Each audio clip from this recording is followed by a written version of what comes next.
Good morning, everyone. Thank you so much for being here for our Connecticut Paid Leave webinar.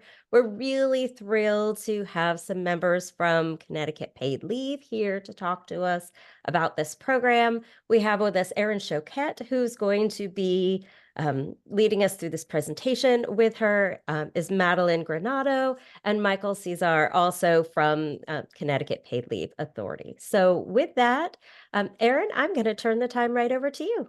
Great, thank you so much, Amanda. I'm going to go ahead and share my screen so that we are in a good place. Hopefully you can see that okay. As you mentioned, I will be sort of pausing for questions periodically, but I just want to do a quick overview of some of the changes, and then we'll get into the nitty-gritty. We are going to be sharing our slide deck, so if we don't get to all of the content, you will still have the materials. We built it that way as a resource for you. But first, we're going to talk about the differences between Connecticut Paid Leave and Connecticut FMLA, with a focus on a new statutory change to the definition of municipality, which means that some of you and some of your libraries will have a new role in this world come October 1st. And then we'll get into what the responsibilities are under both of these laws. So just as a general overview, the Connecticut Paid Leave Program is a worker-funded program that provides covered Connecticut workers with a source of income replacement benefits if they need to take time away from their job because they have a serious health condition, they're caring for a family member with a serious health condition, they're expanding their family through pregnancy, adoption, or foster care, they're dealing with certain situations related to a family member's service in the armed forces, or they're dealing with a domestic violence situation. Get into a little bit more details on that later, but that's the world of covered reasons for taking leave. The Connecticut Paid Leave Program works by taking 0.5% from covered workers' paychecks, which we call our contributions. The employers process that 0.5% contribution and send that to the Paid Leave Authority, which is put into the Paid Leave Trust Fund. The Paid Leave Trust Fund is administered by the state treasurer, but it is specific and can only be used for purposes of the paid leave program. It is not considered state money, and it can't be used for anything else. It's used to pay the benefits and run the program. And that way we have money available to covered workers if they need that time away from work and they don't get money from their employer while they're out of work. They can come to the authority and make sure that they can still pay their bills while they're dealing with these other life situations. Through this presentation, I'm going to be talking about FMLA and Connecticut Paid Leave. If you remember nothing else, please remember that these are different things. FMLA is the acronym for Family and Medical Leave. And actually, there's a federal FMLA and a Connecticut FMLA. These two laws allow workers to take that unpaid job-protected time away from work, basically up to 12 weeks with a couple of exceptions, where your employer has to hold the job for you while you're taking that time off. So when you are ready to come back to work, you go back to the same job. FMLA provides that job protection, but does not require the employer to pay you when you're not working. And that gap is what Connecticut Paid Leave fills. We provide that source of income replacement benefits if you're out of work for the same reasons, but we do not provide an additional source of job protection. So as I mentioned, there are some changes that are taking effect in October that we really wanted to focus on this morning because some of your libraries used to be excluded from participation in these programs and will now be participants. And some of you may have the ability to bargain into participation if your employees choose to. So this really all relates to who's considered to be a covered employer, meaning who is covered by the Connecticut FMLA and the Connecticut Paid Leave. Private sector employers are almost universally covered in Connecticut. You only have to have one or more employees, and it's deliberately broad. It also allows sole proprietors and self-employed folks to choose to opt in if they want to. But the law has said since it was first enacted in 2019, that certain governmental entities are excluded. The federal government, for example, because we can't tell the feds what to do. The state of Connecticut, municipalities, and local or regional boards of education are excluded unless they have covered public employees. Non-public elementary and secondary schools are also excluded because they are tied in with the boards of education. So if they're not covered, they're not subject to these laws. But what is a covered public employee? Well, a covered public employee is an employee of the state, a town, or a municipality or board of education in these situations. For example, non-unionized employees of the state of Connecticut, so managers, appointed officials, judges, we are all in the program. Unionized employees of the state can collectively bargain to come in.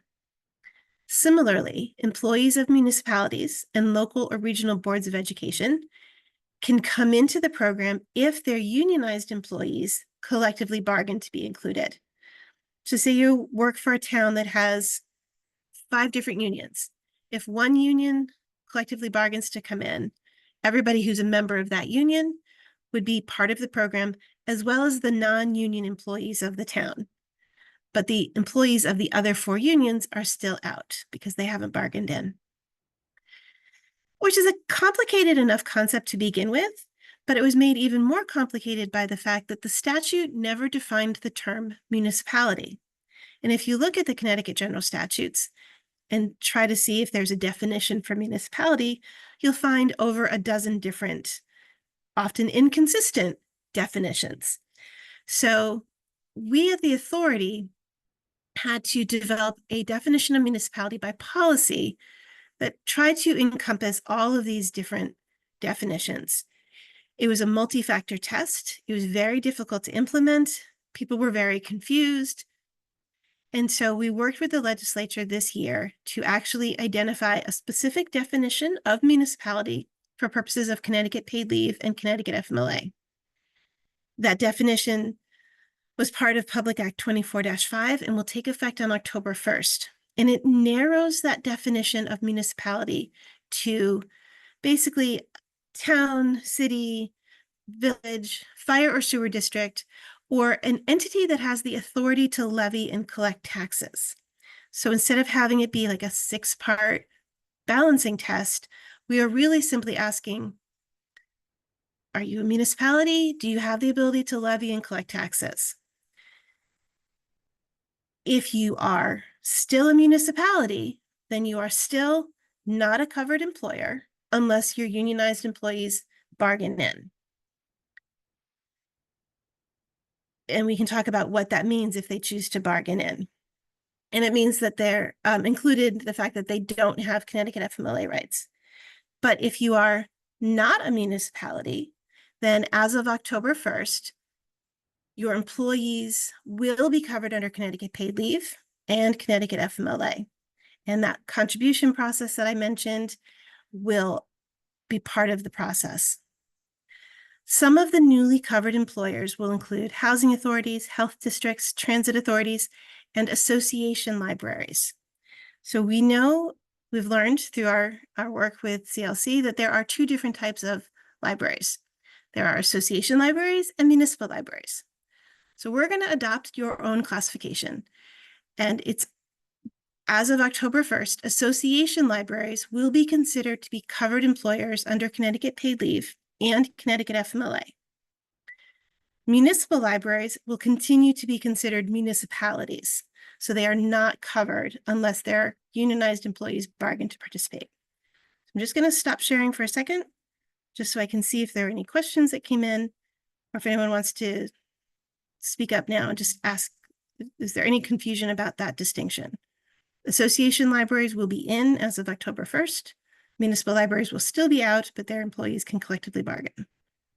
I have a question. Yes, I'm sorry, I don't have a camera. no I'm worries.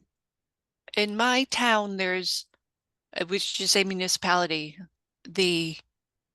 all the town employees are, except the professional ones, are unionized, except for the library. Okay. There's no union agreement, no no collective bargaining for those that work for the library. When I first started here, I tried to investigate if the deduction for PMFL was a legitimate deduction from their paychecks because they're a municipality, but it's both. So, based on what you're saying, should I be concerned that my staff has been paying for something that they're not qualified to receive? So just looking, so you're Babcock Ashford. So let me just ask, are you an association library or a municipal library? Municipal with elected board governing. Okay. So if you are municipal, then under the new, under the old multi-part definition, we may have made the determination that you were covered. I'll have to look into that. We can check and see if you've been paying in and if there have been any claims. But under the new definition, you would not be covered. So there may be folks, I see Hall Memorial is in that same boat. Because of that old confusing definition, we may have thought you were covered, or not that we thought. You may have been covered under the old rules. But as of October 1st, if you are municipal, you would not be covered. Only associational will. So we will look into the status for both of those libraries and any other library where you think you have been paying in. Right, and you are because still municipal, we'll check. they've definitely been paying in. Okay. Sounds good. So we will look into that situation because you were covered under our old rules. They were just difficult and confusing for everybody. So the October 1st will be a change. All right. Thank you. Okay. And at some point, someone will get back to me on that, or Yes. okay. Thank you. Okay. Perfect. Okay. Any other questions before I start sharing again? Okay. So, let me pull this back up. So now that we know kind of who's in, who's out, let's talk about what that means for the rest of kind of how this actually works in terms of the process. If you are a covered employer, either because you are an association library or you're a municipal library where the unionized employees of the municipality have negotiated in, and therefore the non-union employees are also in, there are sort of two categories of responsibilities. First is the contribution side, second is the claim side. As I mentioned, it's a worker-funded program. It's entirely worker-funded. We do not have an employer match. So the contribution is 0.5% of the wages. It's actually the FICA wages because we're capped at the Social Security contribution limit. The statute says that it can be no more than 0.5%. Our board of directors has a responsibility every fall to announce the contribution rate. So theoretically, we could reduce it, but 0.5% is actually the lowest of any paid leave state. And so we're not inclined to jeopardize that. So expect 0.5%. But workers don't pay us directly. It's a payroll deduction. And so the employer has to process that payroll deduction and remit it to the authority. So if you are a covered employer, you would register with the authority on our website. We have new instructions that detail kind of what status you are if you're a municipality, if you're a governmental entity that's not a municipality. So that's all on our website under the registration tab.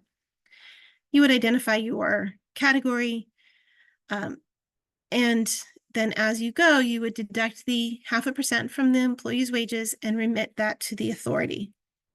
We know most employers use payroll providers.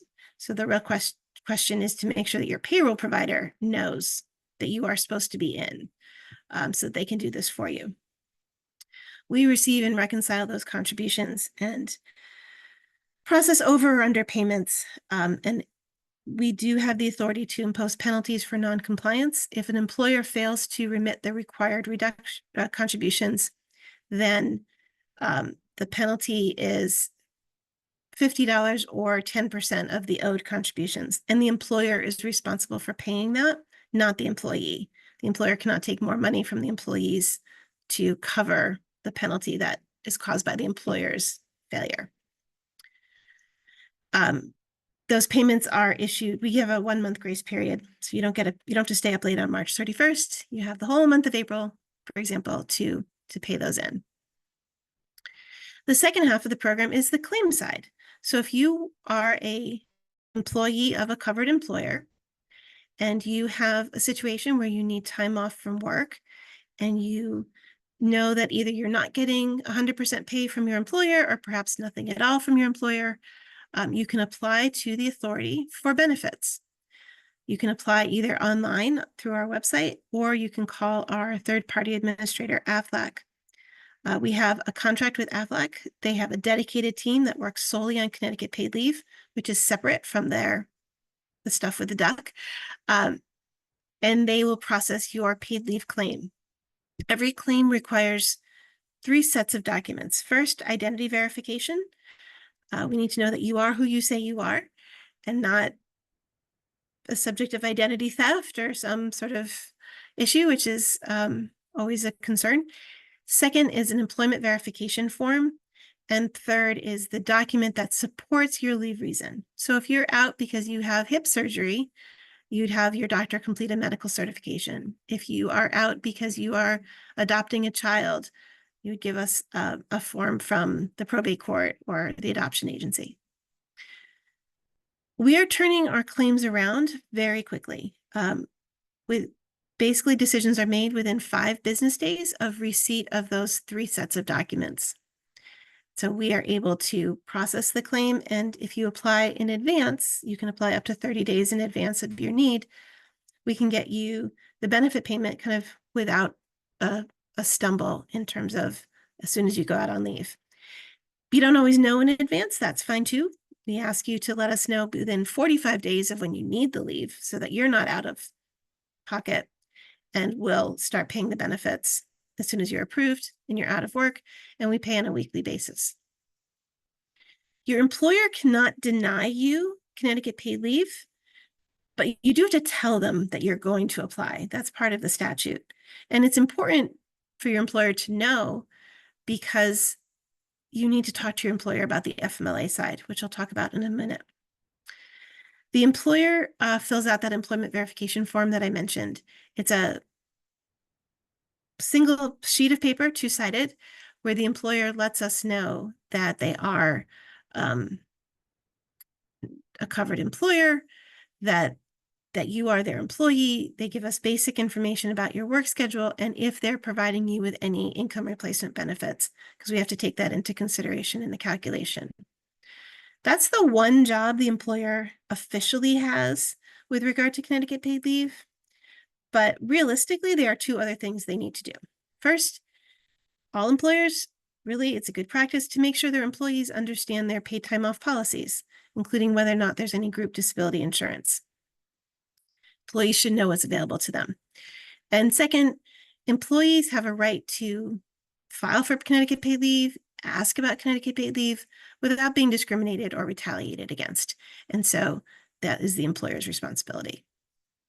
As I mentioned, we work with AFLAC to process the claims, pay the benefits, work with claimants if there's any changes. And if we deny a claim and we can't resolve it internally, the worker can always go to DOL to appeal that denial. So if you are a newly covered employer, so say you are a library that had been excluded previously, but you know you're an association library and you're going to be covered under Connecticut paid leave starting October 1st, there are 4 things to do. First, register.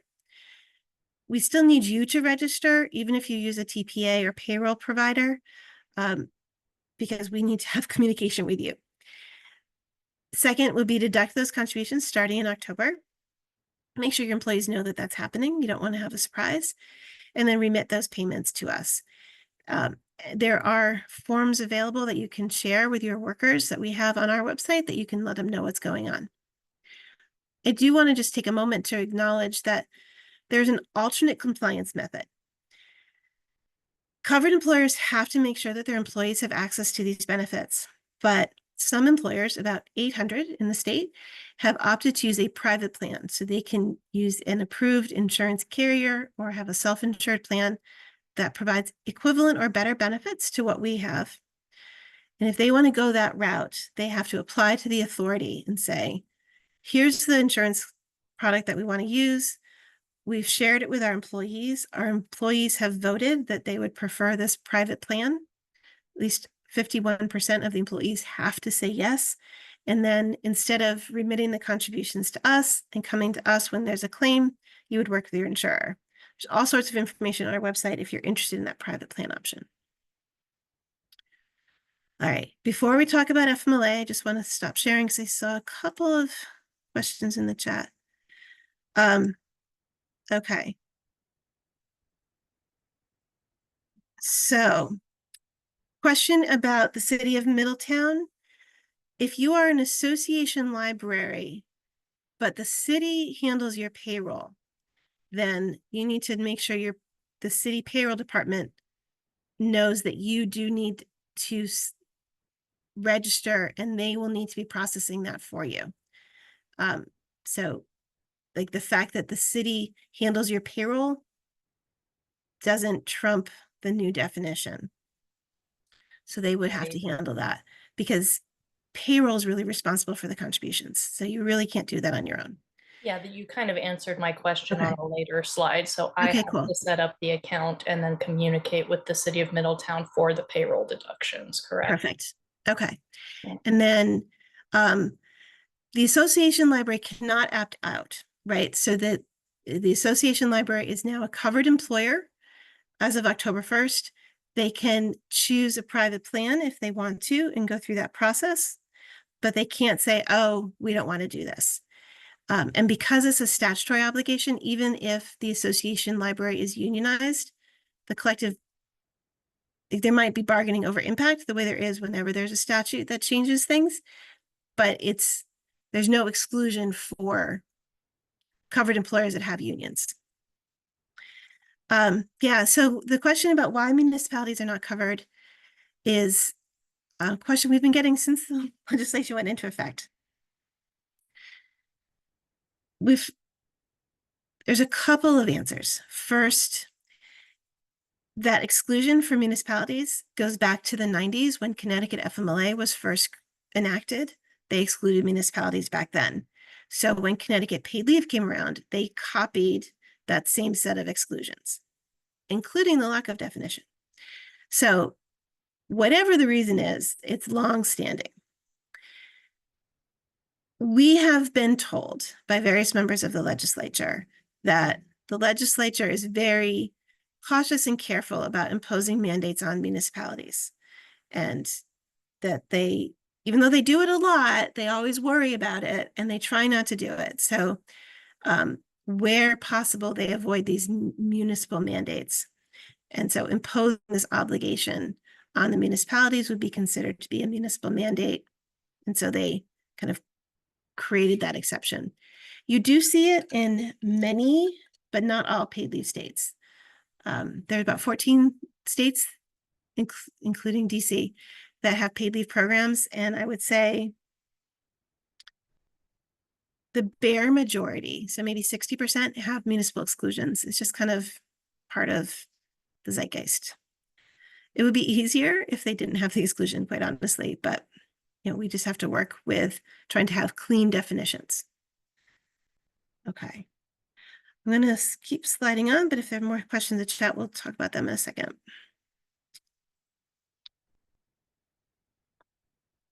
If I can move it forward. There we go. So let's talk about FMLA for a bit. Again, this is the job protected leave. An employee can be eligible for federal FMLA only, Connecticut FMLA. They could be eligible for both federal and Connecticut FMLA, in which case the leave entitlements would run concurrently. They might not be eligible for either federal FMLA or Connecticut FMLA, but they might be entitled to some form of job protected leave as a reasonable accommodation.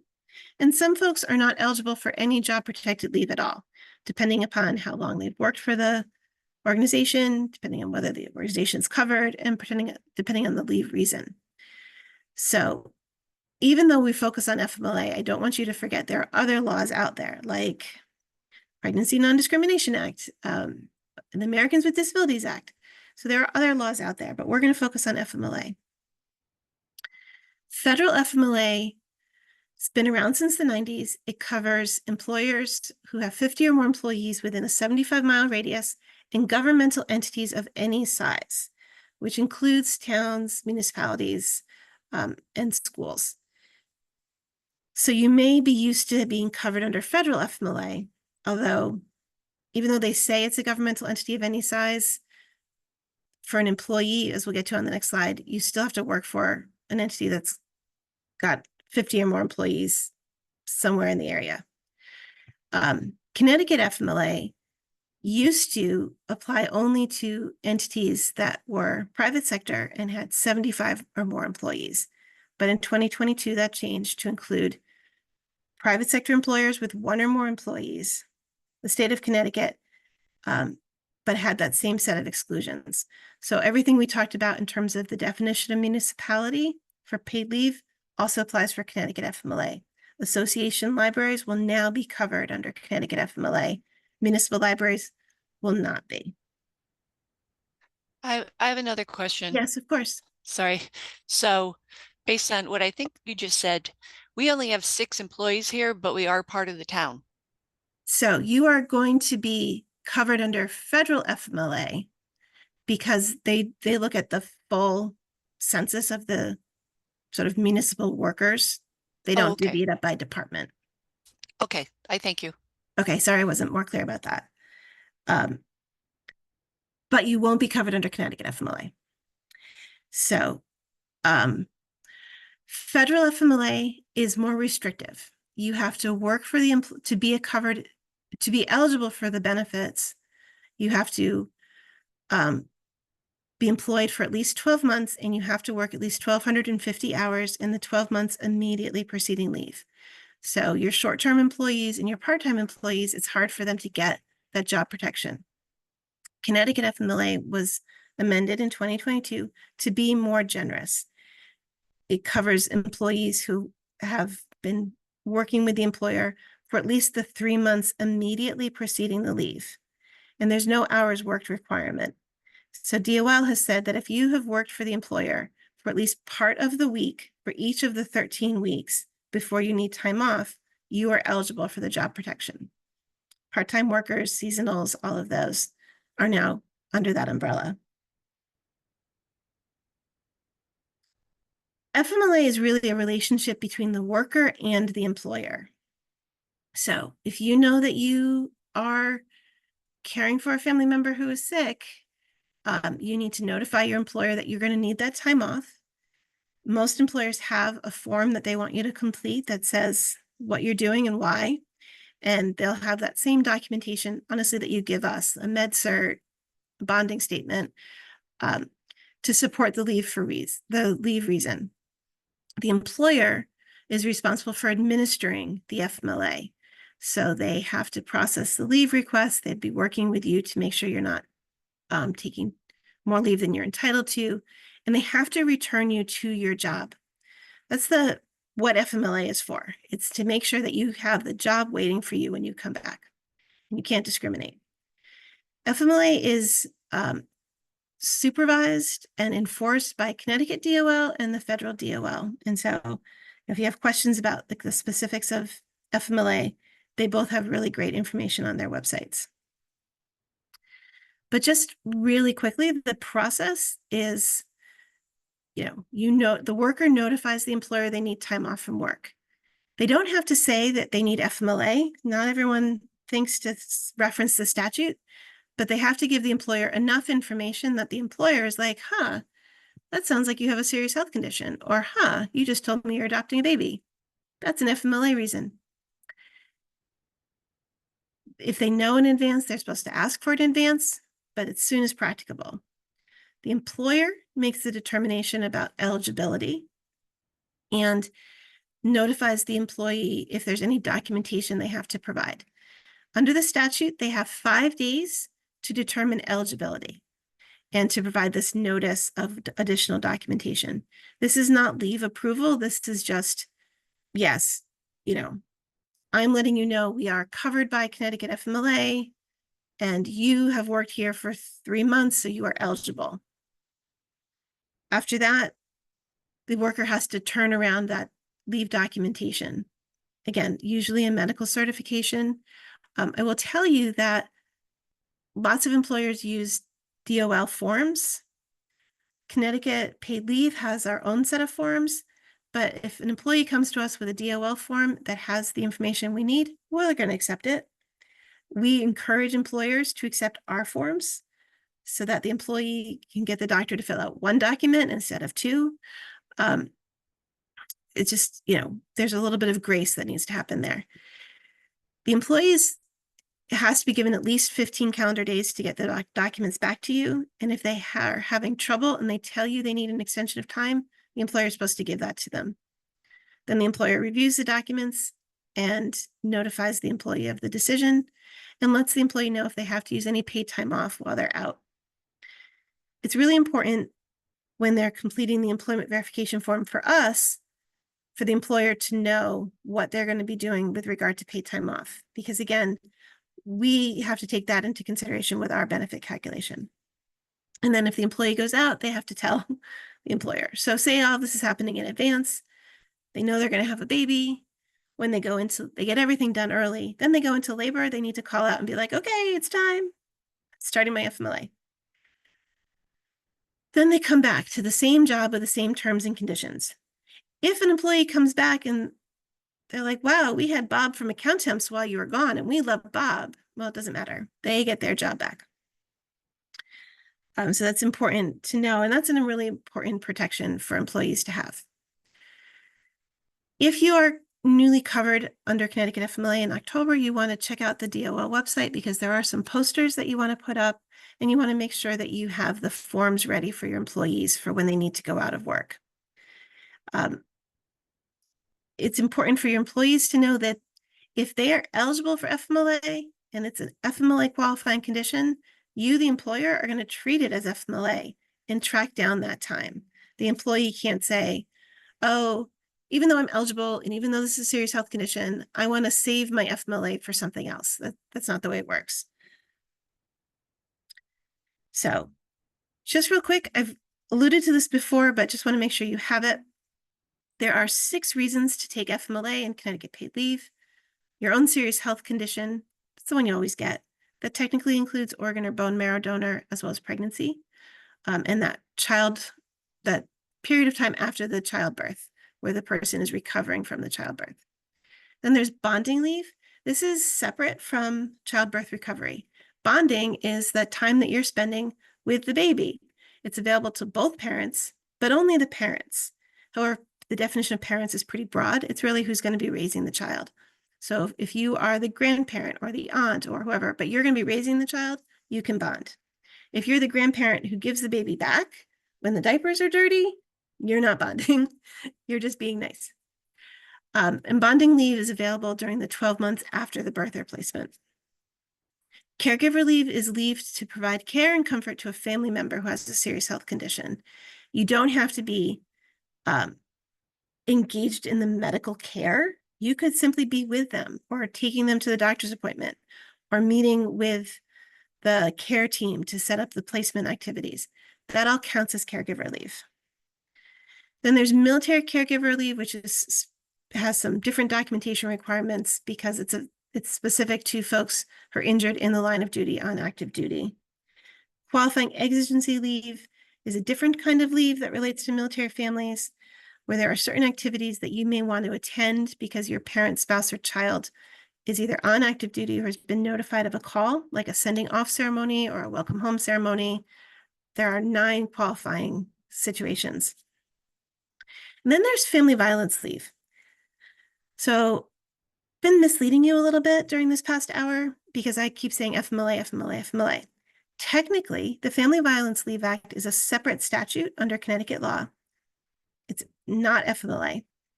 It applies to folks who have 3 or more employees working in Connecticut, and it allows up to 12 days of unpaid job-protected time off for a worker who is a victim of family violence, and starting in October, sexual assault. So a person who is experiencing that situation and needs time off to seek medical or psychological care, to receive services from a victim services organization, they need to relocate or go to court relating to the situation, they can take that job-protected time off from work. Separate from FMLA, but they can apply to the paid leave program for benefits in that situation. That law, the Family Violence Leave Act, has been on the books since about 2012. The expansion to sexual assault takes place in October, but very few people know about it. So we really want to make sure as you engage with your workers and your library constituents that people are aware that that exists. Couple quick things to know. Serious health condition, it has to be more than just not feeling well, right? It's both incapacity, so you can't go to work, you can't go to school, and you're getting some sort of treatment by a healthcare provider. So it could be an overnight stay in a hospital. It could be chronic conditions, but you do need to be under the care of a physician or other medical provider. As I mentioned, it could be pregnancy, so that could include prenatal care as well as complications. The one situation where you don't need treatment by a healthcare provider is when you're talking about sort of a terminal or long-term situation where you're not getting treatment, but you're still under medical supervision. Also want to just flag for you the family member definition for caregiver. Under federal FMLA, you can only take caregiver leave for your parent or your spouse, or for a child who is under 18 or is 18 and over who has a disability as defined by the Americans with Disabilities Act, which prevents that child from engaging in 3 or more activities of daily living. So it's a very narrow definition for family. Under Connecticut FMLA and Connecticut paid leave, we have a broader definition of family. So it's your parent or spouse. It's your son or daughter of any age, regardless of disability status. It also includes your sibling, your grandparent, your grandchild, or person who is the equivalent of one of those relationships by blood or affinity. This is really the chosen family situation, right? So you have your great aunt who is the equivalent to your grandmother. You could take leave.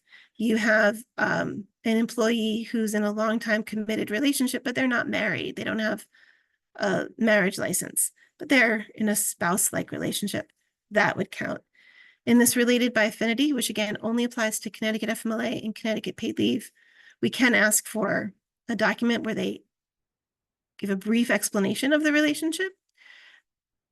The value of this really recognizes that you know who your family is. The government doesn't get to make that decision. The employer doesn't make that decision. It honestly doesn't come up a whole heck of a lot, but in those situations where you need it, it's really valuable. And then just a couple last definitions before I stop for questions. When we think about FMLA, I think we typically think about that, oh, I'm going to be out for 6 weeks, or I'm going to be out for the 12 weeks. Like, I stop work on August 15th and I'll see you in October. And that happens. We do get a lot of those. But you can also take FMLA and get benefits from paid leave for reduced schedule. So you're working 50% of your schedule instead of 100%, or you're working 80%. That counts. You're just decrementing at a lower rate. Or you can take leave on an intermittent basis. So you know that you have to take your sibling to a series of medical appointments, but you're not entirely sure exactly when all those medical appointments are, but they're all related to the same serious health condition for which you're being a caregiver. So you take an hour off this week, and then next week you have to take 2 hours off. And then you don't take any time in September, but in October, you might have to take a couple more hours. Or perhaps you have a condition where there are flare-ups. And so once that migraine hits, you have to go home and be in a dark room. You could take it on an intermittent basis. That's all allowed. And then, as I think I mentioned, the duration is up to 12 weeks in a 12-month period for most leave reasons. There are 2 extra weeks for incapacity during pregnancy and the 12 days for family violence leave. All right. I'm going to stop sharing for a moment and see what questions have been coming in. Okay. So, question about Connecticut FMLA went from 16 weeks to 12 weeks. So it used to be 16 weeks in a 2-year period, and now it's 12 weeks in a 12-month period. When they updated Connecticut FMLA to expand it, they were trying to sort of simplify the scheduling life, I think, a bit. And so for most workers, getting 12 weeks every 12 months is better than 16 weeks in a 2-year period. And then they mitigated the harm a little bit by adding those 2 extra weeks for pregnancy. So a question about mandatory sick leave. And I know there was a question about can employers pay time off? I saw that here too. So are there requirements that employee can use their PTO and can they save it? So let's talk about how paid time off interacts with paid leave. The statutes say 2 things. The Connecticut paid leave statute says an employee can receive income replacement benefits from the Connecticut Paid Leave Authority at the same time that they get income replacement benefits from the employer, provided that the total does not exceed 100% of their regular wages. So that's all it tells us. Connecticut FMLA says an employer may permit or require an employee to use earned paid time off while they're out on Connecticut FMLA.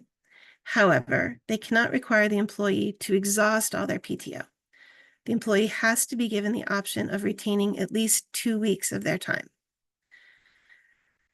So those are the 2 things we know by statute. That turns into 4 options. One option is the employer says, you have to use your sick time. You have to use if you have 1 bucket of PTO, or even if you have 2, like sick time is separate from vacation, the employer could say, whatever you've got, you have to use except for those 2 weeks. Like if you want to hold on to 2 weeks, you can, but otherwise we're making you use that. They have the right to do that. And then the employee has to sort of draw down that PTO. And then they come to the authority when they know they're getting close to running out, or when they're getting close to that 2-week reserve, and then we would start kicking in. The employer could say, it's totally up to you, employee. You know, we will let you decide what you want to do. The employer could say, we need you to go to paid leave first, and then we'll let you top off with whatever you've got after. Those are 3. There's a 4th scenario that I've lost track of. Oh, sometimes folks don't have any time off. That's the other one. Like they just don't have anything at all. So we ask the employer and the employee, like, what are the rules? And then we'll adjust from there. It's really important for the employer to think about what they want the rules to be and make sure their employees know so there aren't any nasty surprises. If an employer has a group disability insurance policy, so a lot of you offer like group short-term disability, it's really important to see what that policy says. Almost all will say that they are the payer of last resort. So they would say they're not going to pay unless the employee goes to paid leave first.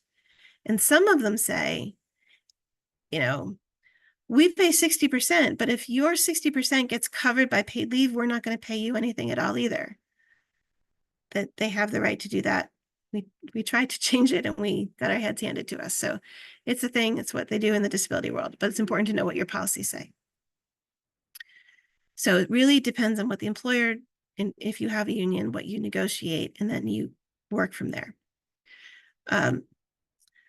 So all of these things you're talking about Connecticut paid leave though, right? Not federal. Yeah. Federal FMLA says the employer can require or permit the employee to use paid time off and does not require that 2-week reserve. So on the federal side, they can make you draw it all down. Okay, there was a question about, can you use maternity leave as the birth parent 12 weeks and then an additional 12 weeks for bonding? No. It's 12 weeks in a 12-month period, kind of regardless of the number of leave reasons you have. So if you, with that one exception of you get that bonus 2 weeks during pregnancy. So say your doctor says you should stop working, you know, well, when I was pregnant with my first daughter, I thought she was going to be born on April 24th. So I stopped working on April 24th. She finally made her appearance on April 29th. So that week, I could have used part of my extra 2 weeks, right? Like, so I could have taken 13 weeks of leave this all happened much more recently than 19 years ago. But if I had used 12 weeks because I had a serious health condition, I would not have any time left over for bonding. And it's important to pay attention to your utilization. We do it on a rolling basis. So every day that goes on, you sort of roll on another day. So, it doesn't just reset on the calendar basis. It resets based on your utilization. Okay. There was a note about doctors charging for forms. Under our statute, doctors cannot charge to complete the Connecticut paid leave forms. They don't have that language in the Connecticut FMLA. So if you know that your employees or you are being told by your doctor that they're going to charge for the form, use the form that has Connecticut paid leave on it, and then they can't. And then give a copy of that form to your employer. Okay. If your employer makes you run down your PTO, is that included in your 12 weeks of FMLA? Yeah, great question, Amanda. It is. So you get 12 weeks under FMLA, 12 weeks under Connecticut paid leave. Your paid leave could start 3 weeks after your FMLA starts because you used your PTO. So you take 12 weeks off and your FMLA ends on, and you're supposed to go. I'm just going to pretend that life is easy and 12 weeks would be December 1st. So your 12 weeks ends on December 1st. Your employer says you have to come back to work. And you're like, oh, but I've got 3 more weeks of Connecticut paid leave money available to me. You have a choice to make. You can go back to work because your job isn't being held for you any longer, and that's probably the right choice. But maybe you can't, and maybe you need them about extensions under ADA. Or you could say, okay, I'm not going back to work. I'm going to take my 3 extra weeks of benefits from paid leave. You just have to know that those 3 extra weeks aren't job protected. Your employer may not hold a job for you. But maybe you have a situation where, fast forward a year, now you're out for caregiver leave. Your FMLA has reset because your FMLA reset 3 weeks before your paid leave sets. And you've got some time under paid leave. And now you kind of have sort of extra time next year. It does tend to work out. It's important to know that the calendars could be different. Okay, it's asked about the new mandatory sick time statute. So we've been talking about paid leave, Connecticut FMLA. There's also this new Connecticut sick days requirement, which also took place this year in the legislative session, that says, oh, and Maddie's putting in the DOL webinar on it.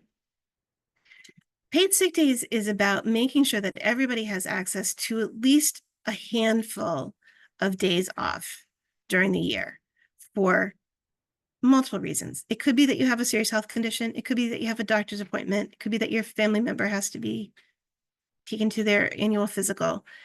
It says that everybody has sort of a right to this minimum of 40 hours of time off of PTO that can be used for these specific reasons. The law used to be mandatory only for a very small section of service workers. Now it's applicable to everybody.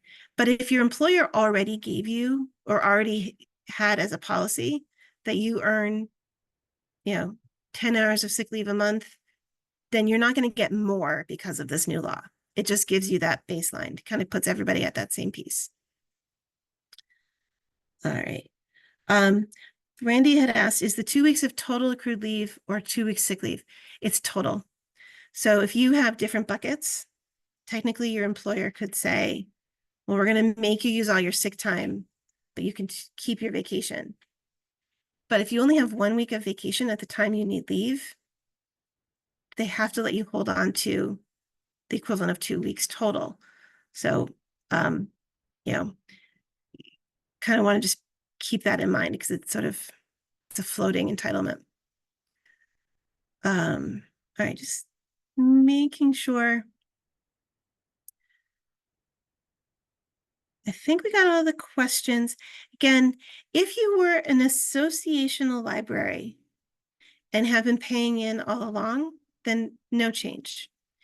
If you were a municipal library that was paying in, and now under the new definition of municipality, it's clear that you're not, please reach out to us. We've got the two they've already identified, but please reach out to Maddie, if you don't mind putting your email in the chat, that'd be helpful.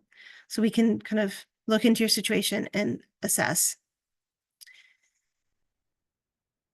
The goal here, thank you, Maddie. The goal with this new statute is to have a nice, clean definition. Hopefully, that will simplify life. We know that there are some situations where folks are paying in where, you know, I had some of these conversations with some of you 5 years ago. It's like, okay, well, like a 6-part test and let's weigh the balances. And so we're just trying to do this a little bit more cleanly going forward. Yep. So employees have no choice for participation. Correct. If you work for an association library, you are going to be in as of October 1st. If you work for a municipality, they're only in if the employees who are in the union collectively bargain in. If you are not in a union, but you work for a municipality, you kind of have to wait and see what the union folks do. It's just the way they wrote it up. We do have other webinars scheduled. So we have a bunch of information out there. We have a webinar scheduled. Maddie, is it September 16th? Yes, I'll put it in the chat right Cool, now. thank you. So we have that one that's sort of more general, like these are the things that are going on. We also have webinars that we do kind of generally speaking, just about the program in general. We have those. Also on our website, we have videos that talk about the program in more depth. So you can check those out. And we have something we call Paid Leave Spotlight, where if you don't have an hour to spend, but maybe you have 10 minutes and you are just like, hey, I'm really curious about pregnancy and bonding. Well, we've got a video for that. You know, I'm really curious about how to register myself as an employer. We've got a 7-minute video for that and then a companion one. So if you check out our Paid Leave Spotlight, those are our kind of short videos. We also have the Paid Leave podcast, which is less nuts and bolts. The Paid Leave podcast, we drop 2 a month, and that is really kind of a broader, more wide-ranging discussion about areas of intersection. So we're doing one with the treasurer about baby bonds and sort of the intersection of how governmental programs can help set up families for success long term. We have one about caregiver leave. We have one about recent one with a man who was diagnosed with early onset Alzheimer's, and he talked with our Nancy Barrow, our engagement manager, about that. So if you're kind of looking widely, check out our podcast. If you want deep, go into Paid Leave Spotlight. Right. I have a question. Have Sure. the bargaining units or the different unions been told as municipal employees that they can opt into it as part of their bargaining? Yes. And we keep trying to get the word out. So we have been saying it for a very long time. And we keep trying to think of new ways of making sure folks know about that. And so we have some new information on our website to sort of say things to think about. Like, hey, it's Sure. there. We've also been doing this with teachers because the definition of a school is less difficult to administer than municipality, but they have their own set of complications. And so we've been working with the different unions to try and say, hey, are you all aware of this? And are you paying attention? And to say to municipalities, you know, this is a thing. and it's not a bad thing. Like, this is a good thing. People like it. We've had 2 entities bargain in for participation. So, we'll see if that grows in the coming year.